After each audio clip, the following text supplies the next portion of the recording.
Hello मैत्रिणींनो, तर माझ्या मुलीसाठी मी आज भरीत कसं करायचं आहे ते तिला दाखवणार आहे।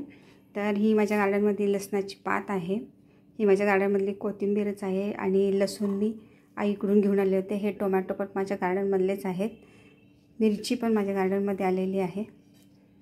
तर अशा प्रकारे तर आपण वांग्याचं भरीत बनवणार आणि हे वांगं मी विकत घेऊन आलेले आहे। तर असं ह्या वांग्याला मी आता चीर दिलेली आहे आणि आता हे आपण भाजत ठेवणार आहे वांग। तर तिच्याकडे जाळी नाही आहे वांग भाजायची, तर तिला मी सांगते की तव्यामध्येच आपण वांग कसं भाजून घेतो। तर हे टोमॅटो आणि 2 टोमॅटो ठेवलेत मी वांग ठेवले तेलला। तर हे बघा मैत्रिणींनो, मी वांग भाजत ठेवते, त्याच्याबरोबर हे माझे टोमॅटो पण 2 मी भाजत ठेवलेले आहेत। तर तेल लावले मी या सगळ्या गोष्टींना आणि आता आपण ह्याच्यावर झाकण ठेवून घ्यायचं आहे।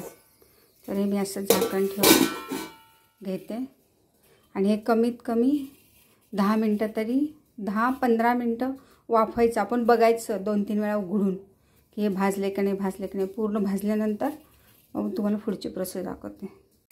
हे बघा मैत्रिणींना, आता आपलं भरताचं वांग पूर्ण भाजून झालेलं आहे, टोमॅटो पण आपले छान असे भाजलेले आहेत। ज्यांच्याकडे वांग भाजायला गॅसवर ठेवायला जाळी नाही तर त्यांच्यासाठी असं तव्यात, म्हणजे माझ्या मुलीकडे नाही आहे म्हणून मी तिला दाखवते कसं भाजायचं तव्यामध्ये वांग। तर आता माझं वांग भाजून झालेलं आहे, पण पुढची प्रोसेस करूया। तर हे बघा मैत्रिणींना, आपलं टोमॅटो पण चांगलं भाजलेलं आहे। मी त्याची साल काढून घेते टोमॅटोची, असं छान आहे साल काढून घेते। नंतर वांग्याची पण साल काढून घेते। हे भाजतं, गरम गरम आहे, तर जरा थोडं थंड झाल्यानंतरच काढा। हे बघा असं कसं सुंदर दिसतंय, दिसलं का? ती छान दिसतात। हे सगळं असं साल काढून घ्यायची, तुम्हाला साल हे बघ सगळ्याची अशी साल काढून घ्यायची। साल काढून घेत आहोत आपण। तर हे बघा मैत्रिणींनो, मी ते ज्या तव्यामध्ये वांग भाजलं त्याच्यातच मी तवा छान स्वच्छ धुवून घेतला, त्याच्यातच मी हिरवी मिरची आणि लसूण भाजून घेणार आहे। आपल्याला हिरव्या मिरचीतलं भरीत करायचं आहे। हिरवी मिरची टाकली मी, त्याच्यामध्ये थोडं तेल टाकून घेते, थोडं तेल टाकून घेते मैत्रिणींनो, थोडंसंच टाकायचं तेल।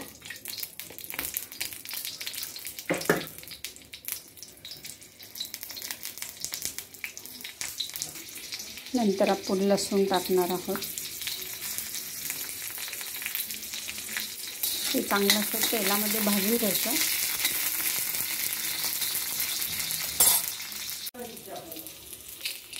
हिरवी मिरची आणि लसूण टाकलेलं आहे भाजायला। तर तुम्हाला सांगते हे मैत्रिणींनो, आता माझी हिरवी मिरची आणि लसूण चांगला भाजलेला आहे। तर तुम्हाला सांगते, तुम्ही नवीन असेल म्हणजे आता माझ्या मुलीला पण मी हे सांगते की मी अख्ख्या मिरच्या टाकल्यात, तिने ते चिरून मिरच्या टाकल्या ना तरी चालेल, कारण ते अंगार उडतं। नंतर मी हे जिरे टाकते ह्याच्यामध्ये। तर हे सगळं असं मी टाकून घेणार आहे आणि हे बघा जिरं टाकून घेते। नंतर मी मीठ घेते थोडं, एकदम हे थोडं मीठ घ्यायचं, एवढं जास्त पण नाही टाकायचं, मीठ टाकते ह्याच्यामध्ये। तर अशा प्रकारे हे आपण सगळं असं भाजून घ्यायचं। तर आता मी तुम्हाला दाखवते मी काय करते।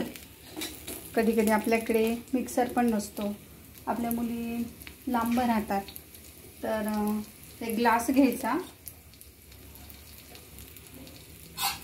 एक ग्लास घ्यायचा आपला आणि ग्लासने हे बघा असं पूर्ण हाताने चांगलं मोठा घ्यायचा ग्लास, काही आपल्याला कळत नाही असं चांगली मिरचीशी ठेचा करून घ्यायचा। दाखवते मी तुम्हाला, असं बारीक बारीक बारीक बारीक ठेचा करून घ्यायचा। काढून घेतला आणि आता कांदा टाकते, हे बघा कांदा टाकते. तर मी कांदा टाकून काढलेलं वांग असं दिसतं, याचे असे बारीक बारीक हे करून घ्यायचे आणि टोमॅटोचे पण बारीक बारीक असं हे करून घ्यायचं. तर मी तुम्हाला दाखवते. हे बघा मी ठेचा घेतला आहे. जर तुम्हाला तिथं मी आत्ता तव्यात दाखवलं तसं करता येत नसेल तर आपण खाली घ्यायचं आणि हे असं परत बारीक करायचं, होतं छानपैकी बारीक. तर हे आपला कांदा चांगला भाजत आलेला आहे. त्याच्यामध्ये मी आता हळद टाकून घेणार आहे आणि हा माझ्याकडे गरम मसाला आहे, तो पण थोडा टाकते. आपण मग अशी केलेला हा ठेचा आहे, तो पण टाकून घेते.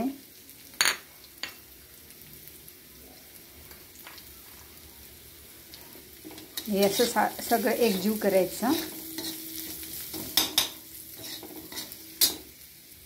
आणि हे मी आत्ता तयार केलं भरीत.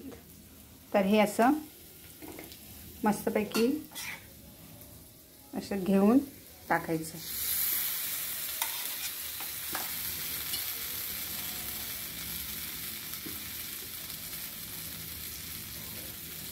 हे बघा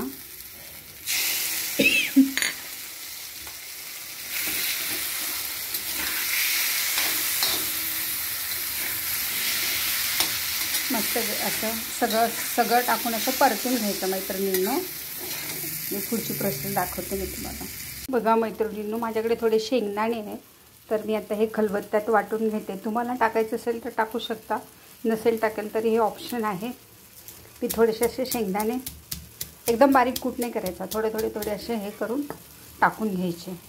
तर हे बघा मैत्रिणींनो, आता मी शेंगदाण्याचा कूट टाकून घेते. ओबडधोबड वाटले खलबत्त्यामध्ये. तर असे छानपैकी शेंगदाण्याचं कूट टाकून घ्यायचा. हे तुम्हाला आवडत असेल तर टाकायचं, नाही टाकला तरी चालतो, असं काही नाही आहे. आपण हॉस्टेलला राहतो तर कधी आपल्याकडे हॉस्टेलला आपण कशावर हे करणार, शेंगदाणे टाकणार, कुटणार. तर हे छान आहे. आणि मग ही माझ्याकडे लसणाची पात होती, तर ती मी अशी वरून टाकते. तुमच्याकडे असेलच याची गॅरंटी नाही आहे, पण एक्स्ट्रा चवीसाठी मी टाकते. आणि कोथिंबीर टाकली मी थोडीशी. तर असं हे परतून घ्यायचं सगळं. हे सगळं परतून घ्यायचं आणि झाकण ठेवून एक वाफ काढून घ्यायची. अशा प्रकारे आपलं भरीत तयार झालेलं आहे. किती सुंदर दिसतं आहे ना. आवडलं ना तुम्हाला?